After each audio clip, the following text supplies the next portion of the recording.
ഞങ്ങളെ അടുത്തവങ്ങളെയും ശ്രദ്ധിക്കുന്ന എല്ലാ പ്രിയപ്പെട്ടവർക്കും കർത്താവായ യേശു ക്രിസ്തുവിന്റെ നാമത്തിൽ ഒരു പ്രാവശ്യം കൂടെ വന്ദനം അരുളുന്നു. Greetings to all those who are here and those who are watching us online. ഇതുവരെയും കർത്താവിന്റെ കൃപ നമ്മളെ നടത്തി. ഇനിയും കർത്താവ് നമ്മെ സഹായിക്കേണ്ടത് നമുക്ക് പ്രാർത്ഥനാപൂർവ്വം ദൈവസന്നിധാനത്തിലായിരിക്കാം. ഇന്ന് ഞാൻ ചിന്തിക്കുവാനായിട്ട് താല്പര്യപ്പെടുന്ന വേദഭാഗം എബ്രായ ലേഖനം അതിൻ്റെ 11-ാം അധ്യായത്തിൻ്റെ 13 മുതൽ 16 വരെയുള്ള വാക്യങ്ങളെ അടിസ്ഥാനപ്പെടുത്തിയിട്ടാണ്. Today I would like to speak from Hebrews chapter 11 verses 13 through 16. അതിൽ 16-ാമത്തെ വാക്യമാണ് ഞാൻ പ്രധാനമായിട്ട് എംഫസൈസ് ചെയ്യുന്നത്. 13 മുതൽ ഞാൻ വായിക്കുന്നു. ഇവരെല്ലാവരും വാഗ്ദത്തി നിവൃത്തി പ്രാപിക്കാതെ ദൂരത്ത് നിന്ന് അത് കണ്ട് അഭിനന്ദിച്ച് ഭൂമിയിൽ തങ്ങൾ അന്യരും പരദേശികളുമെന്ന് ഏറ്റുപറഞ്ഞുകൊണ്ട് വിശ്വാസത്തിൽ മരിച്ചു. ഇങ്ങനെ പറയുന്നവർ ഒരു പ്രദേശം അന്വേഷിക്കുന്നു എന്ന് കാണിക്കുന്നു. അവർ വിട്ടുപോകുന്നതിനെ ഓർത്തുവെങ്കിൽ മടങ്ങിപ്പോകുവാൻ ഇടയുണ്ടായിരുന്നുവല്ലോ. അവരോ അധികം നല്ലതിനെ സ്വർഗീയമായതിനെ കാംക്ഷിച്ചിരുന്നു. ആകയാൽ ദൈവം അവരുടെ ദൈവമെന്ന് വിളിക്കപ്പെടുവാൻ ലജ്ജിക്കുന്നില്ല. അവൻ അവർക്കായി ഒരു നഗരം ഒരുക്കിയിരിക്കുന്നുവല്ലോ.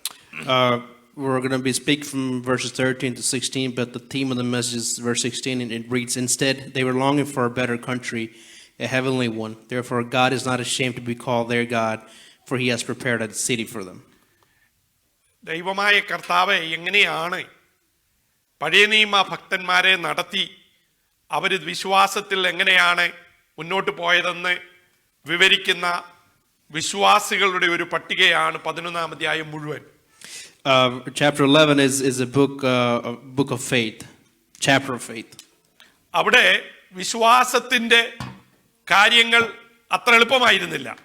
And you can see that faith was not an easy thing to come by for them. വിശ്വാസത്തിലെ ആദ്യം ഇറങ്ങി പുറപ്പെട്ട മനുഷ്യൻ ജീവൻ കൊടുക്കേണ്ടി വന്നു. The very first person to take a step in faith had to give up his life.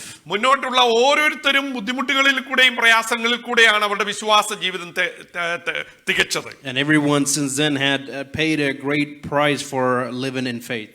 അങ്ങനെയുള്ള ഒരു ജനസമൂഹത്തെ കണ്ടിട്ട് ദൈവം അവരുടെ ദൈവമെന്ന് പറയാൻ ലജ്ജിച്ചില്ല. It is to those people who God said that I am your God, and he was not ashamed to be. ദൈവം അവരെ കണ്ടിട്ട് ഒരു ജീവിതത്തിൽ അവരെ മനസ്സിലാക്കി അവരുടെ ജീവിതം കണ്ടിട്ട് അവരെ കുറിച്ച് അഭിനന്ദിച്ചു. എന്റെ മക്കളാണെന്ന് പറയാൻ ധൈര്യം കാണിച്ചു. See, God looked at them and examined their life and took great pride in saying that I am their God. അതിന് പ്രധാനമായിട്ട് അവർ ചെയ്തത് ദൈവത്തിന്റെ ശബ്ദത്തിൽ അത് എത്ര ബുദ്ധിമുട്ടുള്ളതാണെങ്കിലും റിസ്ക് എടുക്കുവാൻ ധൈര്യം കാണിച്ചു. And all the thing that they did was when they heard the voice of God, regardless of the risk, they took an action. അവര് ഭയമുണ്ടല്ലോ, പ്രയാസമുണ്ടല്ലോ, ബുദ്ധിമുട്ടാണല്ലോ എന്ന് പറഞ്ഞ് അറച്ചു നിന്നില്ല. They faced many trials and tribulations and fear, but that did not hold them back. എന്ന് വെച്ചാൽ സ്വദേശം വിട്ട് അന്യരും പരദേശികളുമായി പാർത്തു എന്ന 13-ാം വാക്യത്തിൽ പറയുന്നു. And in verse 13 it says they left where they were at and went ahead. ഈ പ്രത്യേക കോണ്ടെക്സ്റ്റിൽ അബ്രഹാമിനെ കുറിച്ചാണ് പറഞ്ഞിരിക്കുന്നത്. And in this particular context is talking about Abraham. അന്ന് അറിയപ്പെടുന്ന ഏറ്റവും നല്ല നഗരമായ ഊരിൽ, മെസോപ്പൊത്തമയിൽ, ഇന്നത്തെ ഇറാഖിൽ, നദിയുടെ തീരത്ത്, സംസ്കാരത്തിന്റെ ഉറവിടമായ ദേശങ്ങളിൽ ഒന്നിൽ വളരെ സൗകര്യമായി പാർത്തുകൊണ്ടിരുന്നപ്പോഴാണ് ദൈവം പറയുന്നത് ഇത് വിട്ടിട്ട് യാതൊരു വിധമായ പ്രശസ്തിയോ അല്ലെങ്കിൽ മഹിമയോ ഇല്ലാത്ത കനാൻ ദേശത്തേക്ക് പോകുവാൻ. And it is when Abraham was living in a land of plenty that God asked him to leave where he is currently at and go to a place called Canaan. അപ്പോൾ ഇന്നത്തെ പോലെ പ്ലെയിനെ യാത്ര ചെയ്ത് അല്ലെ കപ്പലെ കയറി സ്വന്തം കാറിൽ പോയി അവിടെ ചെന്നെത്തി അവിടെയുള്ള സൗകര്യത്തിൽ ജീവിക്കുന്നവരല്ല. They didn't have the means of transportation that we have today. അവർ വളരെ നാളുകൾ അവർക്കുണ്ടായിരിക്കുന്ന മൃഗങ്ങളെയും അവർക്കുണ്ടായിരിക്കുന്ന ദാസിദാസന്മാരെയും സകല സാധനവുമായി വളരെ വളരെ മെല്ലെ ഓരോ സ്ഥലവും മറികടന്ന് വേണം പോകാൻ. And they had to gather up all their animals and men servants and maid servants and go on this journey. ഊരിൽ നിന്ന് കനാൻ ദേശത്തേക്ക് വരുമ്പോഴത്തേനെ അനേക രാജാക്കന്മാർ ഭരിക്കുന്ന സ്ഥലങ്ങളെ കടന്നിട്ട് വേണം പോകുവാൻ. And to go from Ur to Canaan, they have to cross many nations and across many kings. കള്ളന്മാരും കൊള്ളക്കാരും മറ്റു രാജ്യങ്ങളിലെ അപകടങ്ങളും കാട്ടുമൃഗങ്ങളും ബുദ്ധിമുട്ടുകളും ഒക്കെ അവർ അനുഭവിക്കണം. And there were many bandits along the way. അപ്പോൾ ദൈവം പറയുകയാണ്, ഇതൊക്കെ പ്രശ്നമാക്കാതെ നിങ്ങൾ നിങ്ങളുടെ നല്ല ഭവനവും നല്ല വീട്ടുകാരെയും നല്ല ജനസമൂഹത്തെയും വിട്ടിട്ട് ഞാൻ നിങ്ങളോട് കൽപ്പിക്കുന്ന ദേശത്തേക്ക് പോകാം. And it is when God said, stop looking at all these things and getting fearful, go to the land that I'm telling you to go, which is Canaan. എന്ന് പറഞ്ഞാൽ ഇന്ന് നമ്മളിവിടെ അമേരിക്കയിൽ നല്ല സൗകര്യമായി ജീവിക്കുമ്പോൾ നമ്മളോട് ദൈവശബ്ദം പറയുകയാണ്, നിങ്ങൾ ഇന്ത്യയിലെ ഏതെങ്കിലും ഒരു കൊച്ചു ഗ്രാമത്തിൽ ആരും അറിയാത്ത സ്ഥലത്ത് അല്ലെ അന്ന് പ്രശസ്തിയില്ലാത്ത ഒരു പ്രസക്തമായ ഒരു സ്ഥലത്തേക്ക് പോകാൻ പറയുന്ന പോലെയുള്ളൂ. It is the equivalent of God telling us right now in this place to leave here and go to a small village in India. വളരെ ചുരുക്കം വരെ അതിന് മനസ്സുവെക്കുള്ളൂ. And there are very handful of people that are willing to do that. നാം 100 എക്സ്ക്യൂസുകൾ പറഞ്ഞ് കർത്താവിനോട് പറയും ഞാൻ പൈസ കൊടുക്കാം, അല്ലെങ്കിൽ ഞാൻ അങ്ങനെ ചെയ്യാം ഇങ്ങനെ ചെയ്യാം എന്നൊക്കെ പറഞ്ഞ് തടിതപ്പും. And we would come up with many ways of coming up with excuses to tell God that, I'll do this instead of going. India എന്ന് പറഞ്ഞാൽ നമ്മളെ ജനിച്ചു വളർന്ന ദേശമായതുകൊണ്ട് നമുക്ക് ആ ഭയമില്ല.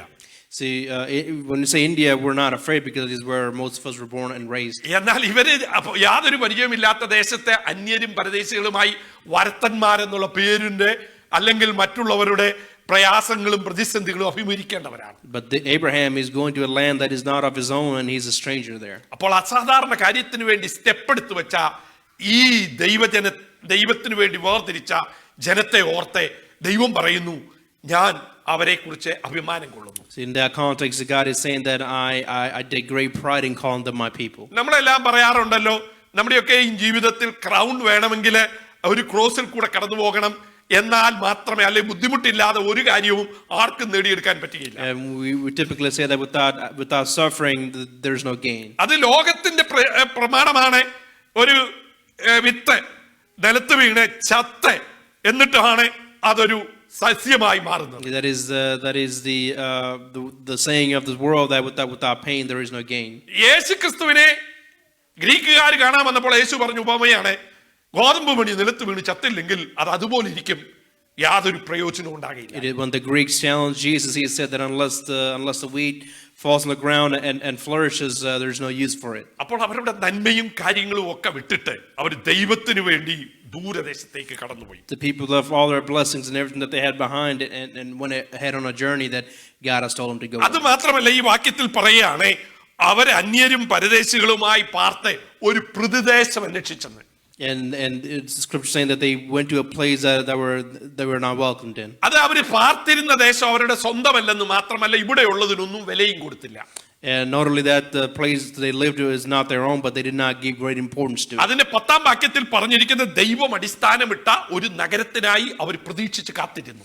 And in verse 10 that says they were looking forward to a city that God has told them about. അവര് പരദേശികളായി ദൈവത്തിന് ഉള്ള പ്രത്യാശയിൽ ദൈവം അവർക്ക് വേണ്ടി ഒരുക്കുന്ന ഒരു ദേശമാണ് അവരുടെ പിതാവിന്റെ പൃഥുദേശം എന്നാ പറഞ്ഞിരിക്കുന്നത്. പൃഥുദേശം, നമ്മൾ ഇന്ന് മദർലാൻഡ് എന്നാ പറയുന്നത്.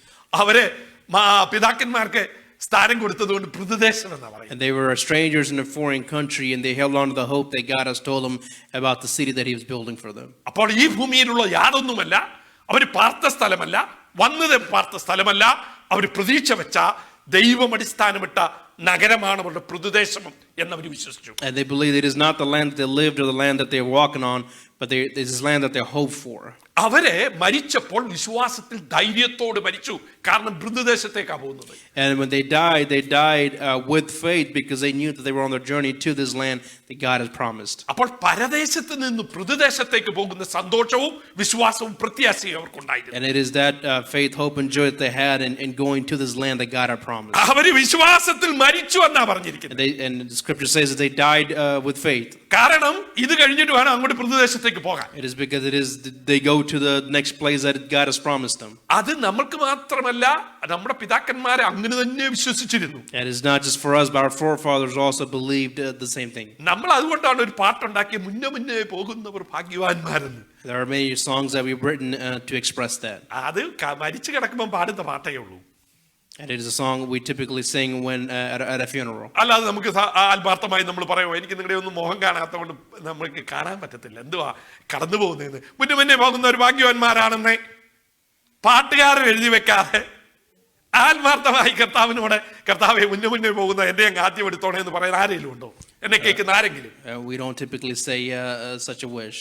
അപ്പൊ ആ ഏട്ടിലെ പശു അല്ല പുല്ല് തിന്നുന്നത്, പുസ്തകത്തിലുള്ളതല്ല പ്രമാണം, പിന്നെയോ ഹൃദയത്തിലുള്ളതാണ് പ്രമാണം. It is not what's written in the book, but it is what's in their heart that is that they value. അപ്പോൾ അവര് പൃഥുദേശത്തേക്ക് പോയത് കൊണ്ട് ദൈവം പറയാ, എന്റെ അടുക്കലേക്ക് വന്നതുകൊണ്ട് അവരെ ഓർത്ത് ഞാൻ പ്രശംസിക്കുന്നു. And God said that since they came to me, I take pride in calling them my people. ഞാൻ അഭിമാനം കൊള്ളുന്നു. I take great pride. അവരെ ഓർത്ത് ഞാൻ ലജ്ജിക്കുന്നില്ല.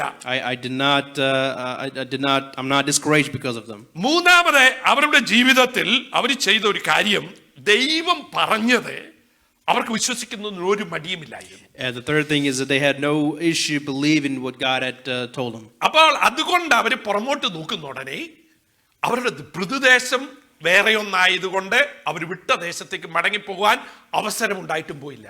And because of that, they never turned back and went to where they were from. കാരണം നല്ലതിനെ സ്വർഗീയമായതിനെ കാംക്ഷിച്ചു. It is because they hope for something good and hope for something heavenly. അവർക്ക് വിട്ടുപോകുന്നതിനെ ഓർത്തുവെങ്കിൽ മടങ്ങിപ്പോകാൻ ഇടയുണ്ടായിരുന്നു. They had many chances to go back to the land that they were from. അപ്പോൾ അവർക്ക് എല്ലാം വിട്ടുപോകുന്നതാണ് ശ്രേഷ്ഠമെന്ന് അവരുടെ ഹൃദയത്തിൽ തോന്നിയിട്ടില്ലെന്നർത്ഥം. വിട്ടുപോകുന്നത് നല്ലതാണെന്ന് അവരുടെ ഹൃദയത്തിൽ തോന്നിയിട്ടേ ഇല്ല. And so in their mind, leaving a place behind was never a good idea. അപ്പോൾ വിട്ടുപോകുന്നതും അവർ പാർക്കുന്ന പരദേശവും അവർക്ക് പ്രശ്നമായിരുന്നില്ല. And so leaving behind a place and the place that they're currently living in right now was never an issue to them. അവരുടെ ലക്ഷ്യം അവരുടെ പൃഥുദേശമായിരുന്നു. Their goal was to reach the land that God had promised. അത് ദൈവശില്പിയായി നിർമ്മിച്ച അടിസ്ഥാനമുള്ള ദൈവം അവർക്ക് വേണ്ടി ഉണ്ടാക്കിയ ദേശമായിരുന്നു. It is a city with a foundation whose architect and builder is God. അതുകൊണ്ട് ഈ ലോകത്തിലെ ജീവിതം അവർക്ക് പ്രശ്നമായിരുന്നില്ല. So the life on this earth was never an issue to them. ഓരോ ദിവസവും അവർ മുന്നോട്ട് നീങ്ങിക്കൊണ്ടിരിക്കണം. Day by day they kept moving forward. കാരണം അവിടെ മൃഗങ്ങൾക്ക് ആഹാരം വേണം. Their animals need food. അപ്പൊ അവരുടെ ജീവിതത്തിൽ നാം വിചാരിക്കുന്ന പോലെ അത്ര സുഖമായിരുന്നില്ല. So it was not a plentiful life that they lived on this journey. അവര് പ്രശ്നങ്ങളെയും പ്രതിസന്ധികളെയും ദിവസം തോറും അഭിമുഖീകരിച്ചിരുന്നു. They faced many trials and tribulations along the way. പക്ഷേ അവരുടെ ദേശത്തേക്ക് അവരെ പോകുവാൻ കഴിയാതെ അവർ ആത്മാർത്ഥതയുള്ളവരും ദൈവത്തോട് വിശ്വസ്തരുമായിരുന്നു. But they stayed faithful to God and His calling. അതുകൊണ്ട് അവരുടെ ജീവിതത്തിൽ പ്രശ്നം വന്നപ്പോഴും ദൈവം അവർക്ക് വേണ്ടി കടന്നു വന്നു. Even when they faced trials and tribulations, God came to their aid. ദൈവം മോശയോട് പറയുമ്പോൾ പറയുന്നത്, ഞാൻ അബ്രഹാമിന്റെയും ഇസാക്കിന്റെയും യാക്കോബിന്റെ ദൈവമാണ്. When God speaks to Moses, He says, "I am the God of Abraham, Isaac, and Jacob." കാരണം എടുത്തു പറയാണ്, ഞാൻ അവരുടെ ദൈവമാണെന്ന് പറയുന്നതിൽ ദൈവം അഭിമാനം കൊള്ളുന്നു. And because God takes great pride in saying that I am the God of Abraham, Isaac, അവരുടെ and ജീവിതത്തിൽ Jacob. പ്രശ്നങ്ങളും പ്രയാസങ്ങളും ഒക്കെ ഉണ്ടായിരുന്നു. They have very problems in their own life. തെറ്റും ചെയ്തിട്ടുണ്ട്. They've also done wrong. പക്ഷേ അവരുടെ ലക്ഷ്യം സ്വർഗമായിരുന്നു. But their goal was heaven. ദൈവ പ്രദേശമായിരുന്നു അവരുടെ മുൻപിലുള്ളത്. A land that God had promised them. വിട്ടതിനെ അവർക്ക് ഒരു പ്രശ്നവുമായിരുന്നില്ല. They had no issue about leaving behind what they did. ദൈവത്തോട് ആത്മാർത്ഥതയും വിശ്വസ്തതയുള്ളവരായിരുന്നു. They were people that were faithful to God. അതുകൊണ്ട് അവർ തെറ്റിൽ വീണില്ലെന്നില്ല. So they not that they did not wrong. Abraham 2 പ്രാവശ്യം കള്ളം പറഞ്ഞു. ദൈവം ഇറങ്ങിയെന്ന് പറയാ, രാജാക്കാവിനോട് പറയാ, അവൻ എന്റെ പ്രവാചകനാണ്. Abraham lied twice and God came to help him. അവിടെ നുണ പറഞ്ഞിട്ടാണല്ലോ എന്നാ രാജാവ് പറയാ, ഞാനൊരു തെറ്റും ചെയ്തില്ല, അവന്റെ കുഴപ്പമാണെന്ന് രാജാവ് പറയുമ്പോഴും ദൈവം പറയാ, അവൻ എന്റെ പ്രവാചകനാണ്. When he lied to the king, God spoke to the king and said, "He is my prophet," even when the king said, "I did nothing wrong." പ്രിയപ്പെട്ടവരെ, നാം എപ്പോഴും പുണ്യവാളന്മാരായിരുന്നത് കൊണ്ടോ ദൈവത്തെ പ്രസാദിപ്പിച്ചത് കൊണ്ടോ അല്ല ദൈവം നമുക്ക് വേണ്ടി കടന്നു വരുന്നത്. Dear ones, it is not because we're righteous or we have done a great thing in the eyes of the Lord that He comes to our help. നീ ദൈവത്തിന് വേണ്ടി സ്റ്റെപ്പ് എടുത്തു വെച്ചപ്പോൾ, ദൈവം പറഞ്ഞത് കേട്ടിട്ട് മുന്നോട്ട് യാത്ര തിരിക്കുമ്പോൾ, നിന്റെ പരദേശ യാത്രയുടെ ഉള്ളിൽ നീ പ്രവേശിച്ചപ്പോൾ, നീ പിതൃദേശം തേടി പോകുന്നത് കാണുമ്പോൾ, നിന്റെ ജീവിതത്തിൽ തട്ടി വീഴുന്ന പ്രശ്നങ്ങളെ കാണാതെ നിന്നെ ആരാക്കി മാറ്റി എന്നുള്ളത് ദൈവ അഭിമാനം കൊണ്ടിട്ട് പറയാണ്, അവൻ എന്റെ പ്രവാചകൻ. When you take a step forward in faith, and if you ever reach trouble, God will come to our aid and say, "He is my prophet." നീ അവനെയോ അവനുള്ളതിനെയോ തൊട്ടാൽ നിന്റെ കുടുംബത്തിലുള്ള സകലതും മരിച്ചു പോകും. And if you touch anything that God gave them, everything will be destroyed. ദൈവം ഇറങ്ങി വരികയാണ് തന്റെ ജനത്തിനു വേണ്ടി. See, God is coming down from heaven for His people. ദൈവം നമുക്ക് വേണ്ടി ഇറങ്ങി വന്നില്ലായിരുന്നുവെങ്കിൽ നമ്മുടെ സ്ഥിതി എന്താകുമായിരുന്നു? What would have been of us if God hadn't come down for us? ദൈവമായ കർത്താവ് നമുക്ക് അനുകൂലമായതുകൊണ്ടാണ് പ്രതികൂലം നമുക്ക് കാര്യമില്ലാത്തത്. If God is for us, then no man can stand against us. ഓ അബ്രഹാമേ, വിചാരിച്ചതിൽ നിന്ന് വ്യത്യസ്തമായി ദൈവം അവനെ മാനിക്കുവാൻ ഇറങ്ങി വന്നു. See, Abraham, God blessed Abraham in a different way than Abraham had thought. രാജാവിന് ഒരു തടസ്സവുമില്ലാതെ അവനിൽ നിന്ന് പിടിച്ചെടുത്ത അവന്റെ ഭാര്യയെ ഉടനെ തന്നെ വിട്ടു. The king took Sarah from Abraham because Abraham had lied, and when God spoke to him, he immediately let her go. ദൈവം ഒരു വ്യക്തിയുടെ ജീവിതത്തിൽ പ്രസാദം തോന്നിയാൽ ഏത് പ്രശ്നവും ആരെതിര് വന്നാലും ദൈവം പറയും, അവൻ എന്റെ പ്രവാചകനാണ്, അവൻ എന്റെ മകളാണ്, അവൾ എന്റെ പ്രിയപ്പെട്ടവനാണ് എന്ന് പറഞ്ഞ് ദൈവം നമുക്ക് വേണ്ടി ഇറങ്ങി വരുമെന്നാണ് ദൈവം അവിടെ കാണിച്ചിരിക്കുന്നത്. What that shows there is if God is pleased with you, then he will come down from heaven to your rescue. അത് അബ്രഹാം പിതാവായതുകൊണ്ട് അല്ലെ ഇറങ്ങി പുറപ്പെട്ടത് കൊണ്ട് ഇങ്ങനെ സംഭവിച്ചു എന്ന് മാത്രമേ ഉള്ളൂ. And it's not just because Abraham left in faith. ആ ദൈവം ജാതികളോട് മാത്രമല്ല സംസാരിക്കുന്നത്. God did not just speak to the Gentiles. മോശ ഇപ്പോൾ ഒരു കൂശ്യ സ്ത്രീയെ കല്യാണം കഴിച്ചു എന്ന സംഖ്യാപുസ്തകം 12-ാം അധ്യായത്തിൽ പറയുന്നു. Numbers 12, Moses married the lady of a different tribe. അവർക്കത് പിടിച്ചില്ല. And the people did not like it. ആരാന്നറിയാമോ? Do you know who that is? ഒരേ ഒരു സഹോദരി, ഒരേ ഒരു സഹോദരൻ, ഒരേ ഒരു സഹോദരനും ഒരു സഹോദരി, മിരിയാമും ആഗരോനും. Miriam and his only sister and brother. അവരും മൂത്തവരുമാ. And they were elders to him. അവരും പാട്ട് പാടുകയും പ്രവചിക്കുകയും ഒക്കെ ചെയ്തിട്ടുള്ളവരാ. And they were also people that prophesied and prayed. ഒരാൾ ഒരു മഹാപുരോഹിതനും മറ്റാൾ പ്രവാചകയും. One's a prophet and one's a priest. പക്ഷേ ദൈവം എന്താ പറഞ്ഞതെന്ന് അറിയാമോ? But you know what God said?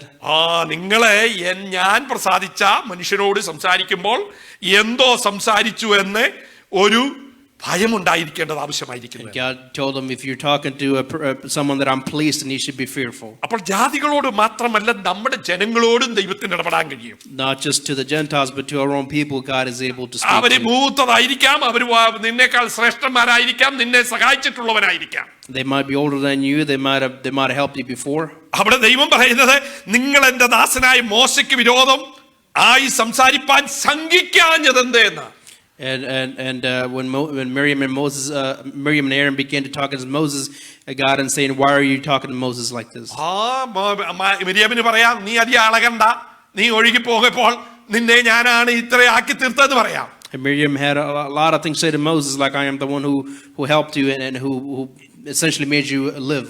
ഞാൻ വന്ന് ഫറവോന്റെ മകളോട് പറഞ്ഞില്ലായിരുന്നു നിന്റെ ഗതി എന്താകുമെന്ന് എനിക്കറിയാം. If I hadn't come and spoke to Pharaoh, I would have known what would have happened to you. എവിടെയെങ്കിലും നീ ജീവിച്ചാലേ നിന്നെ കുറിച്ച് ഇത്ര വലിയ കാര്യമായിട്ടൊന്നും ഇസ്രായേൽ മക്കളുടെ നടുവിലോ ഞങ്ങളുടെ നടുവിലോ ഒന്നും ആകാൻ നിനക്ക് കഴിയില്ല. You would have no chance to become who you are right now if it wasn't for me. അപ്പോൾ മിരിയം എന്താ പറയുന്നതെന്നറിയോ? ഞാനില്ലായിരുന്നെങ്കിൽ നീ ഇല്ലെന്നാണ്. So Miriam and sister saying, if I wasn't here, you wouldn't be here. അഹരോൻ എന്താ പറയാൻ പറ്റുമെന്നറിയാമോ? What could Aaron say? നീ വിക്കി ഒരു വാക്ക് പറഞ്ഞ് രാജാവിന്റെ അടുക്കൽ ചെന്ന് എന്തോ സാധിക്കാനാ? What would you say to the king with your stubborn tongue? നിന്റെ വായായിരുന്നു ഞാൻ കാര്യം പറഞ്ഞത് കൊണ്ടാണ് നീ മിടുക്കനാകുന്നത്. It is because I spoke for you that you are like this. ഇതെല്ലാം ശരിയായിരിക്കാം. And all these are true. പക്ഷേ ദൈവം പറയുന്നത് എന്താണെന്നറിയാമോ? But you know what God says? 12-ാം അധ്യായത്തിന്റെ 8-ാം വാക്യം നിങ്ങൾ അടിവരയിടണം. നിങ്ങൾ എന്റെ ദാസനായ മോശയ്ക്ക് വിരോധമായി സംസാരിപ്പാൻ ശങ്കിക്കാഞ്ഞതെന്ത്? And God is telling Miriam and Aaron, why then were you not afraid to speak against my servant Moses? ദൈവം ഒരുത്തന്റെ പേരിൽ ലജ്ജിക്കാതെ അവന് വേണ്ടി ഇറങ്ങി വരുമ്പോൾ ദൈവപ്രവൃത്തി അവർ കണ്ടിരിക്കും. And if God comes down to your rescue, people will see the work of God. നാം പലപ്പോഴും വിചാരിക്കുന്ന പോലെയല്ല ദൈവത്തിന്റെ പ്രവൃത്തി. God does not usually work according to what we think. നീ ദൈവത്തിന് പ്രാധാന്യമുള്ളവനാണ്. You are someone important to God. തന്റെ പുത്രന്റെ രക്തത്താൽ വീണ്ടെടുക്കപ്പെട്ട വ്യക്തിയാണ്. Someone redeemed by the blood of his son. മറ്റുള്ളവർ നിന്നെ മാനിച്ചെന്ന് വന്നിരിക്കുകയില്ല. People may disrespect you. പലരും നിന്നെ പുട്ട് ഡൗൺ തന്നെ ചെയ്യും. People may put you down. നിന്റെ പ്രവൃത്തി അവർക്ക് ചിലപ്പോൾ ഇഷ്ടമില്ലാതിരിക്കാം. They may not like what you do. നിന്റെ സാഹചര്യത്തെ കുറിച്ച് അവന് ഗ്രഹിക്കാൻ കഴിയുകയില്ല. They may not be able to understand your situation. അവർ പറയുന്നത് മാത്രമേ ശരിയുണ്ടായിരിക്കുള്ളൂ. In their mind, what they say is the only truth. എന്നാൽ ദൈവം നിനക്ക് വേണ്ടി ഇറങ്ങി വരുമ്പോൾ, But if God comes down for you, ദൈവം അവിടെ യാതൊരു കാര്യവും പറയുന്നില്ല. കൂശ്യ സ്ത്രീയെ കല്യാണം കഴിച്ചതോ ഇവരുടെ പ്രശ്നമോ ഒന്നും കൈകാര്യം ചെയ്യുന്നില്ല. God is not talking about their problem there. ഞാൻ മാനിക്കുന്ന മനുഷ്യനെതിരെ നിങ്ങൾക്ക് നാക്കെടുക്കുവാൻ എങ്ങനെ കഴിഞ്ഞു എന്നാണ് ദൈവം ചോദിക്കുന്നത്. God is simply asking them, how dare you speak against my servant Moses? ദൈവം നിന്നെ മാനിക്കുവാൻ ആഗ്രഹിച്ചാൽ ഒരു വ്യക്തിക്ക് നിനക്ക് തടസ്സമായിരിക്കാൻ കഴിയില്ല. God decides to bless you, no one can take that away. ദൈവം നിനക്ക് വേണ്ടി നിലനിന്നാൽ ആർക്കും നിനക്കെതിരെ നിൽക്കുവാൻ കഴിയില്ല. God stands for you, no one can stand against him. അവരുടെ വാദങ്ങൾക്കൊന്നും ഒരു അർത്ഥവുമില്ല. None of their reasoning had any importance. അവിടെ കൊണ്ട് ദൈവം നിർത്തിയില്ല. ആദ്യം നമ്മൾ കണ്ടത് വലിയൊരു മനുഷ്യൻ ഇസ്രായേലിന്റെ ആദ്യ പിതാവ്, ദൈവത്തിനു വേണ്ടി വലിയവ ചെയ്തവൻ, വിശ്വാസവീരൻ, മകനെ ത്യാഗം കഴിച്ചവൻ, വലിയവനാണ് എന്നൊക്കെ നമുക്ക് പറയാൻ കഴിയും. We can say a lot of great things about Abraham. രണ്ടാമത്തെ ആള് ദൈവത്തിനു വേണ്ടി സ്റ്റെപ്പ് എടുത്തു വെച്ചു, ദൈവത്തിന്റെ പ്രവൃത്തിയൊക്കെ ചെയ്ത മോശസ് ആണ്. വലിയ ആൾക്ക് വേണ്ടിയാണ് ഇതൊക്കെ ചെയ്തത്. Second person, Moses, who took a step in faith and did work for God. മൂന്നാമത്തെ ഒരാളെ ഞാൻ പുതിയ നിയമത്തിലാണ് കാണിക്കുന്നത്. യേശു തമ്പുരാൻ അങ്ങനെ വലിയ കാര്യത്തിലൊന്നും എപ്പോഴും ഇടപെട്ടിട്ടില്ല. പക്ഷേ ഒരു പാവം പിടിച്ച സ്ത്രീ തനിക്കുണ്ടായിരുന്ന മുതലെല്ലാം ഒരു പരിമള തൈലമായിട്ട് കൊണ്ടുവന്നു. അത് കാൽക്കൽ ഒഴിച്ചപ്പോൾ ശിഷ്യന്മാരെല്ലാം മുഖം അങ്ങ് കറപ്പിച്ചു. ഇതൊരു പാഴ്ചെലവാണ്, ഇതിന്റെ ആവശ്യമുണ്ടോ, നമ്മുടെ ചുറ്റും പാവങ്ങളില്ലേ എന്നും പറഞ്ഞ് ക്വസ്റ്റ്യൻ ചെയ്തു. And the third example is a woman in the New Testament who sold everything she had and bought a perfume and pouring it on Jesus' feet. ഇവിടെ ഇരിക്കുന്ന നമ്മളോ എന്നെ കേൾക്കുന്ന ആരും തന്നെ ഈ 300 വെള്ളിക്കാശിന്റെ വിലയൊന്നും കൊടുക്കാറില്ല. And none of us have ever given an equal price to the ministry or anything else. അത് നല്ല കാര്യത്തിലൊക്കെ നമ്മൾ ചിലപ്പം കൊടുത്തെന്ന് വരും, വലിയ കാര്യമൊക്കെ ഉണ്ടാക്കാൻ. And if it's such a very important thing to us, we might spend that much. മറ്റു അവര് പറഞ്ഞതിനകത്ത് വല്ല തെറ്റുണ്ടോ? ഉണ്ട്, കാലേൽ ഒഴിച്ച് ഇത്രയും വലിയ 300 വെള്ളിക്കാശിന്റെ സുഗന്ധദ്രവ്യം കളയേണ്ട വല്ല ആവശ്യമുണ്ടോ? And disciples are asking, why is she wasting a perfume worth of 300 silver coins just to pour on Jesus' feet? അതാണ് സ്വാഭാവികമായി മനുഷ്യ ചിന്ത. That is a natural thought process. അതാണ് ശിഷ്യന്മാരുടെ ചിന്താഗതി. That is what the disciples thought. അപ്പോൾ കർത്താവ് എന്താ പറയുന്നത് അറിയാമോ? But look at what Jesus says. ഇത് അപൂർവമായി ഒരേ ഒരാൾക്ക് ജീവിതത്തിന്റെ അവസ്ഥയിൽ ചരിത്രത്തിൽ ലഭിച്ച ഒരു സുവർണ സന്ദർഭമാണ്. സുവർണ സന്ദർഭം. It's a golden privilege. It's a golden privilege that this lady has been given. കാരണം യേശു ക്രിസ്തുവിന്റെ ശവസംസ്കാരത്തിന്റെ ഓർമ്മയ്ക്ക് വേണ്ടി തന്നെ നികൃഷ്ടനായി അടക്കുവാൻ, നികൃഷ്ടമായി കൊല്ലുവാൻ, മുഖത്ത് തുപ്പി വളരെ ഉപദ്രവിക്കുമ്പോൾ ഒരാൾ തന്നെ മാനിക്കുവാൻ, അല്പം മാനിക്കുവാനല്ല, തനിക്ക് കഴിയാവുന്നതിന്റെ പരമാവധി മാനിച്ചത് കണ്ടപ്പോൾ ദൈവം അവളെ നോട്ട് ചെയ്യാണ്. She was the last person to take care of Jesus and glorify him before he was crucified. അവൾക്ക് വേണ്ടി കർത്താവ് സംസാരിക്കുകയാണ്. And even for her, Jesus is speaking. അവളെ വിടേ എന്നാ പറഞ്ഞിരിക്കുന്നത്. And he says, let her go. അവൾ എന്റെ നല്ല പ്രവൃത്തിയാണ് ചെയ്തതെന്ന് പറഞ്ഞു. She's doing a great work for me. അവളുടെ പ്രവൃത്തി ലോകം മുഴുവൻ അറിയപ്പെടുമെന്ന് കർത്താവ് പറഞ്ഞു.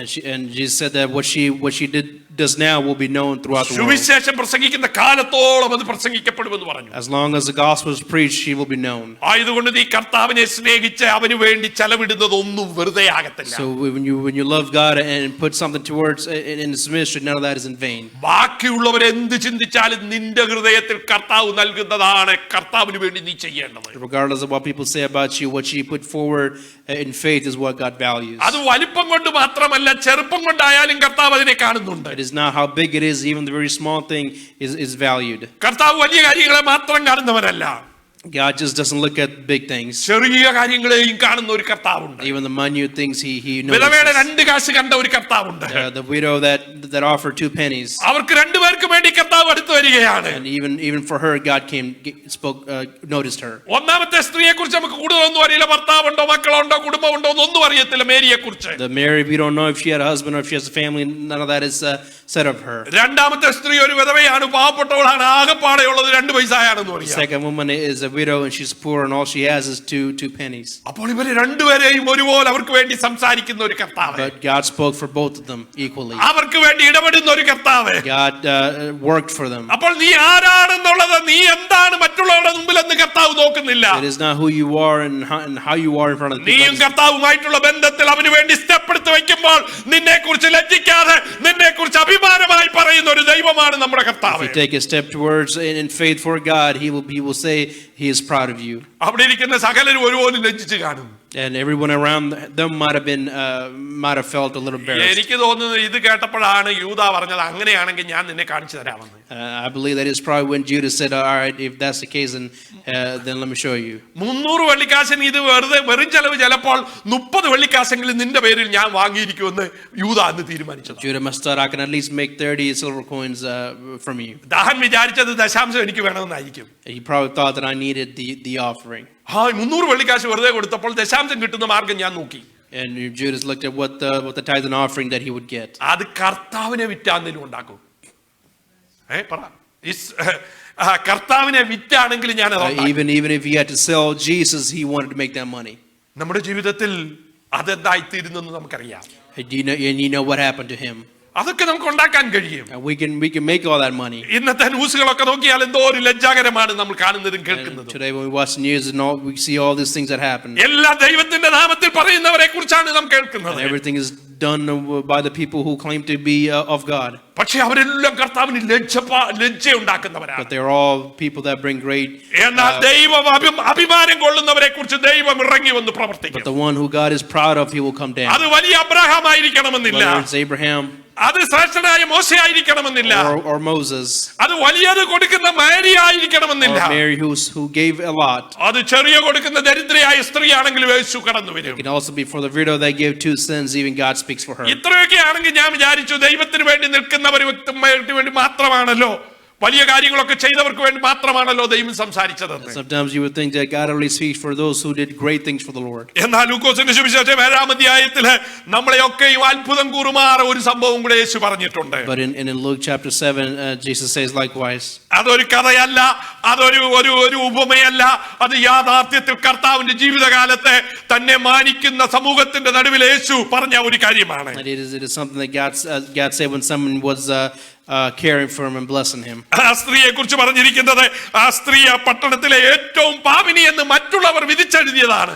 And she is a sinner and everyone has cast her as a sinner. അവളെ ഒരു വീട്ടിൽ കയറ്റുന്ന അഭിമാനകരമായ ശൈമോനായ പരീക്ഷന് തോന്നിയില്ല. And Simon was embarrassed to bring her into the house.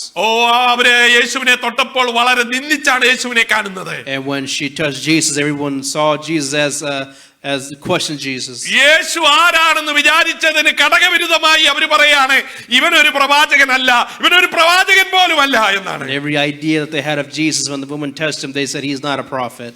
അവനൊരു പ്രവാചകനായിരുന്നെങ്കിൽ ഈ സ്ത്രീ എങ്ങനെയുള്ളവളാണെന്ന് അവൻ മനസ്സിലാക്കിയേനെ. If he was a prophet, then he would have known who this lady really is. എന്നാൽ അവൻ പ്രവാചകനായതുകൊണ്ടാണ് ആ സ്ത്രീക്ക് വന്ന മാറ്റം കണ്ടിട്ട് അവളെ സ്വീകരിച്ചത്. But he is a prophet of all prophets, and that is what brought the change to that lady. നമ്മൾ പലപ്പോഴും നമ്മുടെ ചിന്താഗതിയിൽ മറ്റുള്ളവരെ അളക്കുന്നോടനെ ദൈവമായ കർത്താവ് അവരായിരിക്കുന്ന അവസ്ഥ കണ്ടിട്ടാണ് അവരെ അളക്കുന്നത്. See, God measures someone by where they're at and what they're doing. കർത്താവ് അവളെ കുറിച്ച് പറയുന്നത് എന്താണെന്നറിയാമോ? അവളുടെ പാപം ഞാൻ മോചിച്ചു കഴിഞ്ഞിരിക്കുന്നു. And Jesus said to that lady, her sin is forgiven. അവൾ എന്നെ അധികം സ്നേഹിച്ചിരിക്കുന്നു. She loved me very much. നീ ചെയ്തതിനേക്കാളൊക്കെ പരമാവധി അധികമായി അവൾ എന്നെ സ്നേഹിച്ചിരിക്കുന്നു. She did more for me than what all we have done. എന്തോ ഒരു തന്റെ ഇടമാണ് യേശു കാണിക്കുന്നത് അറിയാമോ? Look at the courage that Jesus ആ showed. വലിയ സമൂഹത്തിൽ തന്നെ ആദരിക്കുവാൻ വിളിച്ച സിമോന്റെ മുന്നിൽ നിന്നിട്ട് പറയാണ്, നിനക്കെന്നോട് സ്നേഹം എന്നുള്ളത് വെറും നാട്യമാണ്, നീ ഒന്നും ചെയ്തിട്ടില്ല, നീ എനിക്ക് എണ്ണ തന്നില്ല, നീ എന്റെ കാല് കഴുകിയില്ല, നീ എന്നെ മാനിച്ചില്ല, ചെയ്യേണ്ടത് ഒന്നും ചെയ്തില്ല. And Jesus looked at the rest of them and said, none of you have treated me like this lady has. എന്നാൽ ഈ സ്ത്രീ എന്താണ് ചെയ്തത്? വന്നപ്പം തുടങ്ങി അവൾ ഏറ്റവും മാനിക്കുന്ന ആ ദ്രവ്യം മാത്രമല്ല, അവളുടെ തലമുടി കൊണ്ട് കാല് തുടയ്ക്കുവാൻ തക്കവണ്ണം, കരഞ്ഞു തുടയ്ക്കുവാൻ തക്കവണ്ണം, എല്ലാവരും കാണുക അവൾ കരയുവാൻ തക്കവണ്ണം, ആ വീട്ടിൽ വളരെ പ്രശ്നമുണ്ടായിട്ട് തന്റെ അടുത്തോട് കയറി വന്ന് കടന്നു വരേണ്ടവന്റെ അടുക്കൽ കടന്നു വന്ന് അവൾ കരയുകയാണ്. But the lady gave the most valued thing in her life, a perfume, and would put it on Jesus' feet and weeping and wiping his feet with it. നമ്മളൊക്കെയും വിചാരിക്കുന്നത് നമ്മുടെ ചിന്താഗതിക്ക് അനുസരിച്ചാണ്. A lot of us make decisions based on our understanding. എന്നാൽ യേശു പറയുന്നത് എന്താണെന്നറിയോ? ഇവൾ എന്നെ വളരെ സ്നേഹിച്ചു എന്നാണ്. But Jesus said that she has loved me very much. പലപ്പോഴും നമ്മള് പറവാൻ ധൈര്യപ്പെടാത്തത് കർത്താവ് നമുക്ക് അവന്റെ ജനത്തിന് വേണ്ടി അവർ മാനസാന്തരപ്പെടുമ്പോൾ, ദൈവത്തിന് വേണ്ടി സ്റ്റെപ്പ് എടുത്ത് വെക്കുമ്പോൾ, ദൈവത്തിന് വേണ്ടി നിൽക്കുമ്പോൾ ആ കർത്താവ് വിളിച്ചു പറയും. Jesus would likewise say about us when we take a step forward in faith. അതെ, ഞാൻ പറഞ്ഞല്ലോ, ഇവളൊരു വാക്കുപോലും വാഗൊണ്ട് ഉച്ചരിക്കുന്നില്ല. You see, this woman never uttered a word while she was with Jesus. അതുകൊണ്ട് വാക്കുകൊണ്ടുള്ള കാലിക മാത്രമല്ല ക്രിസ്ത്യാനിറ്റി നോക്കുന്നത്. So Christianity is just not what you say. തകർന്ന ഹൃദയത്തെ നോക്കുന്ന ഒരു കർത്താവേ, God that looks at a broken heart. അതാണ് അവസാനം ദാവീദിന് മനസ്സിലായ തകർന്ന ഹൃദയത്തെ നിരസിക്കാത്ത ഒരു ദൈവം നമുക്ക് വേണ്ടിയുണ്ട്. That is what David recognized, the God that never look away from a broken heart. ഹൃദയം നുറുങ്ങിയവർക്ക് സമീപസ്ഥനായ ഒരു ദൈവം നമുക്ക് വേണ്ടിയുണ്ട്. God is near to those who are brokenhearted. അതൊക്കെ ഹൃദയം കണ്ടിട്ട് കർത്താവ് അവിടെ അളക്കുകയാണ്. And God looks at our heart and measuring her. നീ എന്നെ അല്പമേ സ്നേഹിച്ചുള്ളൂ. And he tells everyone else, you have loved me little. അതിനുള്ള പരിപാടിയൊക്കെ നീ ഒപ്പിച്ചും വെച്ചിട്ടുണ്ട്. You put together this great feast and everything, but you love me പക്ഷേ അവൾ little. എന്നെ വളരെ സ്നേഹിച്ചു. But she has loved me much more. ഓ, ദൈവാഭിമാനം കൊള്ളുന്ന ഒരു വ്യക്തി വളരെ നാള് വലിയ പുണ്യവാളനായതുകൊണ്ട് മാത്രമല്ല പറയുന്നത്. God is not proud of her because she's done great things throughout her life. നീ ഇപ്പോൾ ആയിരിക്കുന്ന അവസ്ഥ നോക്കി നിന്നെ ഇവാലുവേറ്റ് ചെയ്യുന്ന ഒരു കർത്താവ്. He's judging her at the current situation that she's in right now. നിനക്ക് വേണ്ടി പരസ്യമായി തന്റെ ഇടത്തോടെ ഏത് സാഹചര്യത്തിലും പറവാൻ വരുന്ന ഒരു കർത്താവ്. A God that comes down for you and speak boldly on behalf of you. ഓ, അങ്ങനെയുള്ള ഒരു കർത്താവാണെങ്കിൽ എത്ര ശ്രേഷ്ഠനായ കർത്താവാണ്. And if that is our Lord, then how great is he? ആരുടെയും മുഖം നോക്കാതെ, ആർക്കും മുഖപക്ഷം കാണിക്കാതെ, നിന്റെ നിജസ്ഥിതി അറിഞ്ഞ്, നിന്റെ ബാക്ക്ഗ്രൗണ്ട് അറിഞ്ഞ്, നിന്റെ അവസ്ഥ അറിഞ്ഞ് നിന്നെ കടാക്ഷിക്കുന്ന ഒരു ദൈവമാണ് നമ്മുടെ കർത്താവ്. Regardless of who's around you, a God that knows you and honors you based on who you are and what അവൻ you've അത് done. ഹൃദയത്തിൽ വെച്ചുകൊണ്ടിരിക്കയില്ല, പരസ്യമായി എല്ലാ ഇടങ്ങളിലും He പറയും. will never just hold it in his heart, but he will always bring it out. അവന് and show- രാജാവിനോട് പറയണമെങ്കിൽ രാജാവിനോട് പറയും. If he has something to say to the king, then he will tell the king. മൂത്ത സഹോദരങ്ങളോട് പറയണമെങ്കിൽ മൂത്ത സഹോദരങ്ങളോട് പറയും. If he has something to tell the older siblings, he will. ശിഷ്യന്മാരോട് പറയണമെങ്കിൽ ശിഷ്യന്മാരോട് പറയും. If he has something to tell the disciples, he will. മതഭക്തന്മാരായ പരീശന്മാരോട് പറയണമെങ്കിൽ അതും പറയും. And even to the Pharisees, he will. പള്ളിയിൽ നിന്ന് വിളിച്ചു പറയണമെങ്കിൽ അതും പറയും. And if he says it from the sanctuary itself, he will do that also. ഓ, ആ സ്ത്രീ പള്ളിയിൽ വന്നിട്ട് പിന്നെ സ്തോത്ര കാഴ്ച എടുത്തപ്പോഴാണ് അവരെ കുറിച്ച് വിളിച്ചു പറഞ്ഞത്. And that woman came to church and offered the 2 pennies she had, and that is when Jesus spoke on behalf of her. ആള് വ്യത്യാസമില്ലാതെ, സ്ഥല വ്യത്യാസമില്ലാതെ, നിനക്ക് വേണ്ടി, നിന്നെ കുറിച്ച് ലജ്ജിക്കാതെ നിനക്ക് വേണ്ടി ഡിഫെൻഡ് ചെയ്യുന്ന ഒരു കർത്താവാണ് നമ്മുടെ കർത്താവ്. Regardless of who you are and where you are, the God that stands up for you and honors you. അവൻ ഇന്നും നമുക്ക് വേണ്ടി പക്ഷപാതം ചെയ്യുകയാണ്. And he is fighting for us even now. അത് ഈ കാലത്ത് മാത്രമല്ല. അവൻ മുഷിഞ്ഞ വസ്ത്രം ധരിച്ചു വന്ന ആ പുരോഹിതനെ നോക്കി പിശാച് പറയുകയാണ്, ഇവന്റെ വസ്ത്രം മുഷിഞ്ഞതാണെന്ന് പറയുമ്പോൾ ദൈവം അവന്റെ സാഹചര്യം മനസ്സിലാക്കിയിട്ട് പറയാണ്, ഇവൻ തീയിൽ നിന്ന് വലിച്ചെടുത്ത ഒരു കൊള്ളിയാണ്. God that stands for you regardless of your circumstances. നിന്റെ മുഷിഞ്ഞ വസ്ത്രം കണ്ടിട്ട് പിശാച് നിന്നെ അക്യൂസ് ചെയ്യുമ്പോൾ ദൈവം, നീ എവിടെ നിന്ന് വന്നതാണ്, നിന്റെ ചുറ്റുപാട് എന്താണ്, നീ സഹിക്കുന്നത് എന്താണ്, നീ കടന്നു പോകുന്നത് എന്താണെന്ന് മനസ്സിലാക്കി നിന്നെ ഇവാലുവേറ്റ് ചെയ്യുന്ന ഒരു ദൈവത്തെ ഞാൻ ഇന്ന് ഈ ഉച്ചയ്ക്ക് കാണിക്കട്ടെ. And when the devil judges you based on what you wear, a God that sees you and knows you exactly where you came from. ബാക്കിയുള്ളതൊക്കെ മനുഷ്യരോടാണ് കർത്താവ് പറഞ്ഞത്. Everything else was spoken to other people. എന്നാൽ പിശാച് നിനക്കെതിരായി കടന്നു വരുമ്പോൾ, നിന്റെ വസ്ത്രം മുഷിഞ്ഞു തന്നെ ഇരിക്കുമ്പോൾ, മഹാപുരോഹിതന് ചേരാത്ത രീതിയിൽ നീ വസ്ത്രം ധരിച്ചിരിക്കാം, എന്നാൽ നിനക്ക് വേണ്ടി നീ എന്തിൽ കൂടെ കടന്നു പോകുന്നു എന്ന് മനസ്സിലാക്കി, നിന്റെ പ്രശ്നത്തെ മനസ്സിലാക്കി, നിനക്ക് വേണ്ടി വസ്ത്രം അതുപോലെ ഇട്ടോണ്ട് പോകാനല്ല, അത് മാറ്റി നിന്നെ ശ്രേഷ്ഠമായത് ധരിപ്പിക്കുവാൻ കഴിവുള്ള ഒരു കർത്താവ് നിന്നെ കുറിച്ച് ലജ്ജിക്കുന്നില്ല. And a God that is never ashamed of you, even when you're wearing torn clothes, and even when the devil's against you, will stand up for you. ഓ, മറ്റുള്ളവരുടെ മുമ്പിലെ ആ കള്ളൻ ഇന്നും കുരിശിലെ കള്ളനാണ്. In front of all the other people, the thief that is on the cross is still a thief. എന്നാൽ ദൈവത്തോട് ചോദിച്ചാല് യേശുവിന്റെ കൂടെ ആദ്യം പർദീസയിൽ പോയ മനുഷ്യനാണ്. If you ask Jesus, the first person who went to heaven with him.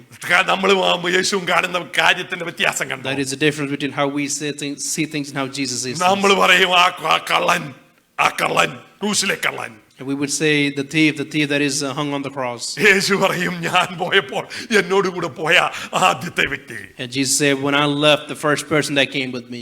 ഓ, ഇന്ന് ഉച്ചയായ സമയത്ത് പ്രിയപ്പെട്ട ദൈവജനമേ, Dear church, നമ്മളെ കുറിച്ച് ഇന്ന് കർത്താവ് പറയുന്നത്, what would God say of us? നമ്മളെ വിട്ടതിന്റെ പുറകെ പോകാറുണ്ടോ? Do we chase after things that we left behind? നമ്മൾ കർത്താവിനോട് ലോയലാണോ? Are we loyal to God? കാരണം വിട്ടത് എടുക്കുന്നതിന് വേണ്ടി, വിട്ടത് നമ്മുടെ ജീവിതത്തിന്റെ ഭാഗമായി ഓർത്തുവെങ്കിൽ മടങ്ങിപ്പോകാനിടയുണ്ടെന്നാണ്. And even if you think about what you left behind, and if you want to go back, you have that chance. നമ്മൾ പരദേശികളായി ഇവിടെ പാർക്കുമ്പോൾ ഇതാണോ പ്രദേശത്തിന് വേണ്ടി ഓടുന്നവരാണോ? When we live in as strangers on this land, are we people chasing after the promises of God? നമ്മളെ നോക്കുമ്പോൾ ഇന്ന് കർത്താവ് അഭിമാനം കൊള്ളുമോ അതോ ലജ്ജിക്കുമോ? Would God be proud of us, or would he be ashamed of us? ഇവിടെ പറഞ്ഞിരിക്കുന്നത് അവരൊരു പ്രദേശം അന്വേഷിച്ച് മുന്നോട്ട് പോകുന്നവരായിരുന്നു. And here it says that they were seeking after a place that God had promised them. ഈ ലോകത്തിൽ അവർ പരദേശികളും അന്യരുമായിരുന്നു. And in this world they were strangers. അവർ നല്ലതിനെ, സ്വർഗീയമായതിനെ കാംക്ഷിച്ച് മുന്നോട്ട് യാത്ര ചെയ്തവരായിരുന്നു. And they traveled with faith of this land that God had promised them. അവർക്ക് വേണ്ടി ഒരുക്കിയിരിക്കുന്ന നഗരം മാത്രമായിരുന്നു അവരുടെ ലക്ഷ്യം. And their only goal was the place that God has prepared for them. അതിന്റെ ഇടയിലൊക്കെ അവർ തട്ടിയൊക്കെ വീണിട്ടുണ്ട്. And they fell down many times along the way. പക്ഷേ അവരെ ഓർത്ത് അഭിമാനം കൊള്ളുന്ന ഒരു കർത്താവേ. But God was proud of them. നിന്റെ ആകപ്പാടെയുള്ള കാര്യം കണ്ടിട്ട് ദൈവം നിന്നെ മാനിക്കുന്നതാണ്. A God that sees where you are at and God that is proud of you. ഇന്ന് ഈ സമയത്ത് നീ ആരാണെന്ന് ദൈവം നിന്നെ എങ്ങനെയുള്ളവനായിട്ടാണ് കാണുന്നത്? How would God see us today? പ്രദേശത്തേക്ക് പോകുന്നവനായിട്ടാണോ? അതോ നിന്നെ ഇവിടെയുള്ള കാര്യങ്ങൾ നിന്നെ പിടിച്ചു കെട്ടി നിന്റെ ജീവിതത്തെ കർത്താവിന് അഭിമാനം കൊള്ളാൻ കഴിയാത്ത ലജ്ജിക്കുന്ന അവസ്ഥയിലാണോ? Are we stuck where we're at in this land that we're currently living, or are we living to a land? Are we hoping for land? Go to a land that God has promised us. അത് മാത്രമാണ് ദൈവം നോക്കുന്നത്. That is the only thing that God looks at. നീ പിശാചിനോട് കർത്താവ് നിനക്ക് വേണ്ടി വാദിക്കും. A God that will stands up for you in front of the devil. ദേവാലയത്തിന്റെ നടുവിൽ ഭക്തന്മാരെന്ന് നടിക്കുന്നവരുടെ മുമ്പിൽ ദൈവം നിനക്ക് വേണ്ടി വാദിക്കും. A God that stands up for you in the midst of sanctuary amongst the other Pharisees. മറ്റുള്ളവരുടെ വീട്ടിൽ വെച്ച് പരീശന്റെ വീട്ടിൽ വെച്ച് നിനക്ക് വേണ്ടി കർത്താവ് വാദിക്കും. A God that stands up for you even in the house of Pharisees. ശിഷ്യന്മാരോട് കർത്താവിന് വാദിക്കാൻ കഴിയും. A God stands for you in front of his disciples. സഹോദരങ്ങളുടെ മുൻപിൽ നിന്നെ ഉയർത്താൻ കഴിയും. God that stands up for you in front of your own siblings. രാജാക്കന്മാരോടും അധികാരിസ്ഥരോടും ദൈവത്തിന് സംസാരിപ്പാൻ കഴിയും. God that stands up for you even to the authority and to the kings. അങ്ങനെയുള്ള ഒരു ദൈവം നമ്മെ കൊണ്ട് അഭിമാനം കൊള്ളട്ടെ. And let that God be proud of us. അവൻ ലജ്ജിക്കുവാൻ ഇടയില്ലാതിരിക്കട്ടെ. And let him not be ashamed of us. നമുക്ക് കണ്ണുകൾ അടയ്ക്കാം. Let us close our eyes. നമുക്ക് പ്രാർത്ഥിക്കാം.